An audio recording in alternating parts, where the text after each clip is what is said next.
নমস্কার বন্ধুরা, সুপ্রভাত, গুড মর্নিং সবাইকে। উঠেছি তো সকালে, কিন্তু ওয়েদারটা তো খুব খারাপ। রাত্রিবেলা শোয়ার সময় দেখে শুয়েছিলাম। তখন আমরা একটু কালকে লেট নাইট শুয়েছি, রাত্রে সিনেমা দেখে এসে। তো তখনই দেখছিলাম খুব বাজে একটা হাওয়া দিচ্ছে। আমি বাড়িতে বললাম যে দেখো, খুব বিচ্ছিরি একটা হাওয়া দিচ্ছে, বেশি কাজ করা যায় না, তো করাই যাচ্ছিল না, এত বাজে একটা হাওয়া দিচ্ছে।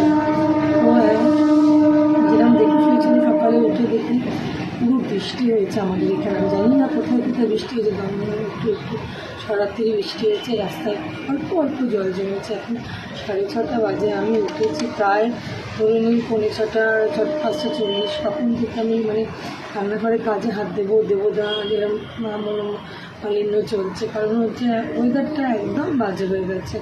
তো মায়েদের চা দিলাম, মাকে চা করে দিলাম, গ্রিন টি, আর আমরা তিনজনই সকালবেলা উঠে চা খাই, মায়েদের দিই আর আমি খাই। বন্ধুরা, ওয়েদার খুব খারাপ। কালকে সন্তান দেখে এসেছি, মন নিজের খুব খারাপ। বর্তমান একটা পরিস্থিতি যেটা চলছে, তার উপরেই বইটা পড়েছে আসছে, খুব মারাত্মক সুন্দর। আর তারপরে সকালবেলা একটা প্ল্যান ছিল আমাদের, একটা পিকনিকে। আমি বুঝতে পারছি না যেতে পারবো কি না, কারণ ওয়েদারের জন্য। এনিওয়ে, গুড মর্নিং, সবার দিনটা ভালো যাক, সুপ্রভাত। পরে ব্লগে কথা হচ্ছে।